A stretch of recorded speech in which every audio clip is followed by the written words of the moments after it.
Alright, welcome back ulit mga ka-review At eto na nga mula sa ating paboritong balitang masa. Mga ka-review, eto, Cong Marcoleta, lumabog na sa galit, pakay ng China ibinulgar, lahat ng isla aagawin pala. Yan mga ka-review yan po ang revelasyon ni Cong Marcoleta. Right, patungkol po riyan ang ating bibigyan ng reaksyon, komento at kritisismo. No, kung meron man po. Pero bago pong lahat mga ka-review, kung bago ka pa lang po sa ating munting channel, please don't forget to subscribe. At i-click na rin po ang bell notification para updated ka po sa lahat ng ina-upload sa ating balita araw-araw, okay? At ito na nga mga ka-review. China ibinulgar na. Cong Marcoleta kumulo ang dugo. Yan mga ka-review Galit na po si Cong Marcoleta. Ayan mga ka-review. So para po sa kabuuan ng balitang yan, eto na po sabay-sabay at sama-sama po natin panoorin at pakinggan. At sabay-sabay din po natin bigyan ng reaksyon, komento at kritisismo kung meron man po. Eto na.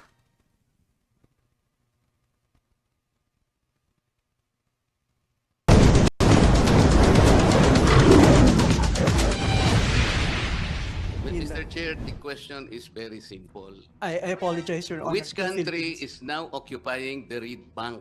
Tapos ang usapan sa West Philippine Sea.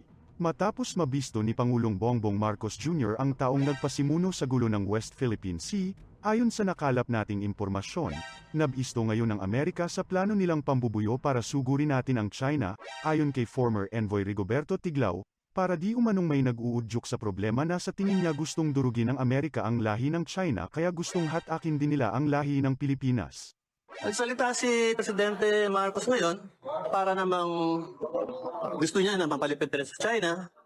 Pero ang reality on the ground, nga, yung mga EDCA sites talagang parang nakatutok sa China. No? Parang may talaga nag-udyok.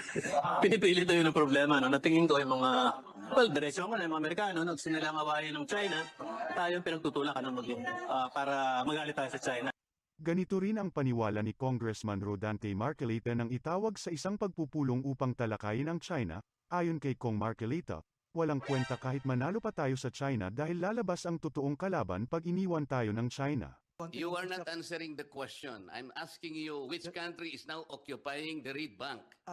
The reason I answered that way, Your Honor, the Philippines, because So lumalabas po pala dito mga ka-review Ang may pasimuno po sa gulong ito ay ang Amerika mga ka-review Nako, yari po tayo dito sa bagay Nung una pa man nakitaan na po ng ganyang estilo ang Amerika, no? because it's below the water, Your Honor, you cannot have a structure. Mr. Chair, the question is very simple. I apologize, Your Honor. Which the country Philippines. is now occupying the Reed Bank? My apologies, Your Honor, the Philippines. Which country are occupying some of the islands that are claimed by the Philippines, but the Philippines does not occupy them? Under PD 1596, we claim that group of islands called Kalayaan Island Group. However, Your Honor, some of Nako these- talaga mga ka-review. Bakit kaya hindi niya masagot ng direkta ng mga ka-review? Lugar naman yung sinasabi ay di ba? Anong country? Ibig sabihin bansa. Pero yung sinasagot niya yung mga Republic Act, ano ba yan features that we claim are not occupied by us. In summary, we occupy something like 9 features out of this group of features. China occupies something like 6. Vietnam occupies something like 26 to 27, Your Honor. No. China is occupying some 20 islands. Vietnam is occupying some 20 islands. China 14, Malaysia 4, Philippines about 6. Ang pinag-uusapan kasi natin ganito, kaya nagkakaroon tayo ng problema. Some of the islands occupied by China in this Pratt list are within the exclusive economic zone of the country, our country. Because China occupies some of those islands, and under public international law, they are entitled to territorial sea and their own EEZ. It happens that the EEZ of that island occupied of China intersects our own exclusive economic zone. Hindi ba? Prior to arbitration, that may be correct. With the arbitration, Your Honor, that has been clarified, and that's why there was a very explicit categorical ruling on the part of the tribunal, specifically saying that reed bank is exclusively ours. In fact, it even went to the extent of castigating China that they should not harass our vessels in reed bank. I am not talking about the Reed Bank anymore. Yung sinasabi ko, an island occupied by China, which is within the exclusive economic zone of our country, intersects or overlaps with that entitlement of its own economic zone. Ganito yun eh. China occupies one island, and because it occupies one island, it enjoys the territorial sea and the EEZ of that island it occupies. Tama. Nor, Your Honor, because the tribunal declared that none of the features were islands. In fact, including the biggest one, Ituaba, is just a rock. That being the case, under Article 121 of the United Nations Convention on the Law of the Sea, a rock will only be entitled to 12 nautical miles. And the low tide elevation, including Mischief Reef and Ayungin Shoal, are low tide elevations and therefore are not territorial questions, but they definitively belong to the continental shelf exclusively of the Philippines. That being the case, Your Honor, the previous overlap in the past between EEZs supposedly, theoretically, no longer existed, principally because none of the features in the Spratlys project 200 nautical miles. Thank you, Your Honor. Alam mo, hindi tayo magkakaintindihan pagka gano'n na sagot mo eh. The arbitral award even clarified that the ownership of China in those islands did not change their status as occupant in those islands. Ganito yun eh. Siyang nag-occupy and we cannot ask them to leave. Kaya ko pinipilit ito because the impression is that because we won in the arbitral we won in the arbitration, the China versus Philippine arbitration. Nanalo tayo. Ang buong akala ng mga kababayan natin, pinaalis ang China doon sa ino-occupy na mga islands in the Spratlys. That did not happen. You have to clarify this. Thank you, Your Honor, for the question. If I may, regardless of who the owners of the features, and this is what the tribunal said, regardless of who owns the features, those features, regardless of who the owner is, will only be entitled to 12 nautical miles at the most if it is a rock. That being the case, none of the features, regardless of who the owners are, which is beyond the jurisdiction of the tribunal, because they are only entitled to 12 nautical miles, there is no possibility of overlap between exclusive economic zones, because in that situation, only the Philippine archipelago projected from the Philippine archipelago features are entitled to 200 nautical miles. The features in the Spratlys, none of them, Your Honor, anywhere between 95 to 295, including the largest of them, Ituaba, is not an island, are only rocks at the most, and that being the case, will only be entitled to 12 nautical miles. The consequence of that ruling, therefore, is there's no possibility of overlap. This allowed, therefore, the tribunal to make a very categorical rulings, very specific, Your Honor, in the reed bank, which, by the way, before the arbitration, China was saying it's part of the disputed area, was no longer disputed. Thank you. Okay, even assuming that you are correct that it has no EEC, but under public international law, if it is an island, it is entitled to two things, the 12 nautical miles and its own economic zones. Palagay mo, tama ka. What about the 12 nautical miles? Suppose China is occupying that island. China can enjoy the 12 nautical miles sea surrounding that island, isn't it? If it is a rock, Your Honor, it will be entitled to 12 Nasabi ko nautical na nga, island nga siya eh. If, Your Honor, the reason I'm very specific in the use of terms, because if I mention it island, definitely it will be entitled to 200. The reason I'm mentioning rock is to be more specific and technical. Okay, it's a rock, so it's entitled to 12 nautical miles.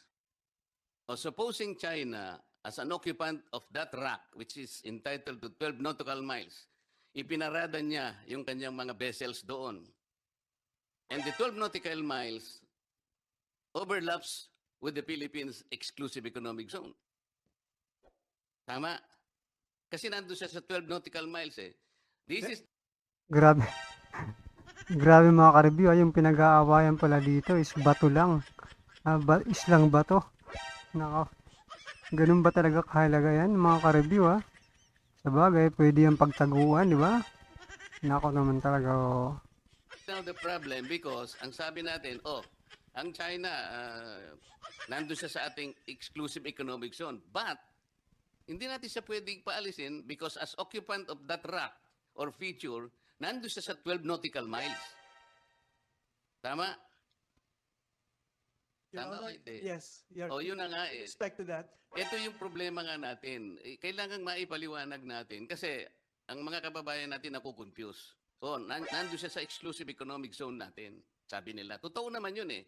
But China is within the 12 nautical miles nung ating exclusive economic zone. Kaya yun ang problema. Kailangan ninyong maipaliwanag mabuti ito. Ngayon, itong arbitral award did not say anything for China to do. Ang pinag-uusapan natin, yung occupancy niya. China claims most of the islands. Tayo nagka-claim din. Vietnam also claims. Malaysia also has a claim. Taiwan has a claim. There is no world body who will adjudicate kung sino talagang may-ari. So ito ngayon yung problema natin. Tama? may I explain, Your Honor? Tama ba? Okay. With respect to those rocks, yes, because the sovereignty over those rocks were never an issue before the arbitral tribunal. That being the case, the implication is that whoever is the de facto possessor at the moment, you maintain that status quo. So That in is the sense- status. Hindi natin siya mapapaalis because the arbitral award didn't say that China leave those rocks or features. Tama?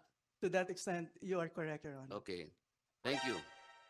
Chair, Mr. Chair, meron lang akong ililinawin kasi masyadong general ang sagot mo eh. Medyo malinaw-linaw na ng konti, pinalabo mo pa eh. Halimbawa, yung Scarborough Shoal, Panatag Shoal or Scarborough Shoal is now occupied by China.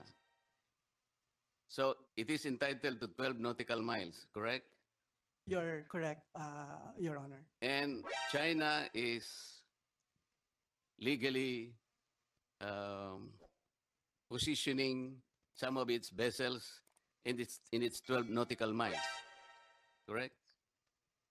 Kung maglagay siya ng vessels doon, pwede niyang gawin because it occupies Scarborough Shoal. Your Honor, with all due respect, Your Honor, and your indulgence, that China can do what it thinks is right on Scarborough. Whatever it pleases, pwede siyang maglagay ng barko ng because it is entitled to 12 nautical miles as it occupies that particular island. Tama? I did not use the word legally, Your Honor, because we claim that area, and therefore I would be hesitant to use legally, because what is legal? Are you saying that China cannot legally occupy or enjoy the 12 nautical miles of the Scarborough Shoal?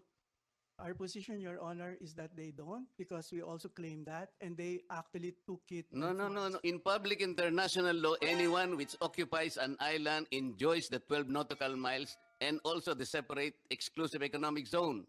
That is plain fact and simple. Honor, again, with all due respect, they may have a de facto possession, but they don't have the de jure right over that place, and that's. Mr. the Ben reason- Soto, we're not talking here of de facto and de jure. What is factual is that China is the occupant of the Scarborough Shoal.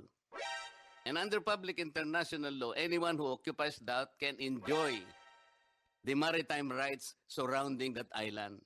This is basic.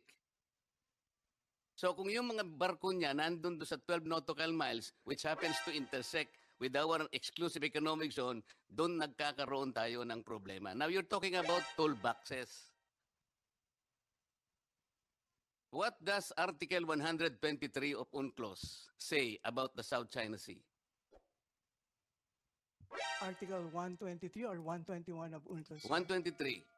Because 121 is the more appropriate article, Your Honor, because it speaks of the three kinds or classes of features or islands, quote unquote. The first category is the naturally formed islands, which if they are, But I am not talking about 123. Why are you insisting that? 121. I'm talking about 123. Are you familiar with that? Your Honor, with all humility, I am not aware at the moment of Article 123, but usually it's Article 110. But Kaya naman pala ibang sagot nito kasi hindi siya aware, hindi siya familiar sa article na iyon, mga ka-review ha. Nako, nag-suggest po ng sariling article.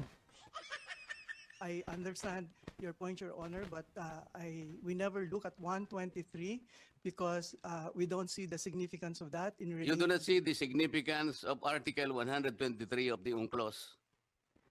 123 says about the kind of sea. It talks about an enclosed or semi-enclosed sea. The South China Sea is a semi-enclosed sea. What is the significance of that? Hindi mo alam. Insofar as a semi-enclosed sea, Your Honor, the South China Sea is a semi-enclosed sea. Yes, what is the significance of that? The Kasi desi- we're talking of the toolbox. Kasi kung deliberately in-ignore ninyo yan, you're ignoring yung most important tool in your toolbox. Kasi sinasabi dyan, if it is a semi-enclosed sea, the coastal estates surrounding that maritime area should cooperate, should collaborate, or coordinate in the exploration, exploitation, management, and blah, blah, blah of the resources in that particular sea. So we can maximize that. Isa sa magandang toolbox sana yung naisip ko na dapat yun ang ipurso ninyo. Even the arbitral award says something about the Scarborough Shoal, sabi nung award, is a traditional fishing ground for China, the Philippines, and even Vietnam. What is the significance of that in your toolbox? If it is held by the arbitral award as a fishing ground, then we can pursue that particular concept. You can shift the concept from talking about sovereignty, which is held by the state, or talking about private rights, which is traditional fishing rights. Wala sana tayong problema sa fishermen if you pursue that. That is one of those important tools in your toolbox. Is it correct? Thank you for that question. Okay. Your Honor, may I Sige. clarify on that? Okay na yun. Kailangan maklarify natin para hindi tayo nagkakaroon ng problema. The first point, Your Honor, in a semi-enclosed sea, in relation to Part 9, Tapos na. Mr. Chair, yung Saudi Arabia Ambassador, a few questions on it. Thank you very much. Mr. Chair, Before before we we call on Ambassador. the other nominees. So yan mga ka-review ha. Palakpakan po natin si Congressman Marcoleta kahit kailan talaga ng mga ka-review ha. Napakagaling po ng ating mahal na Congressman Marcoleta, right?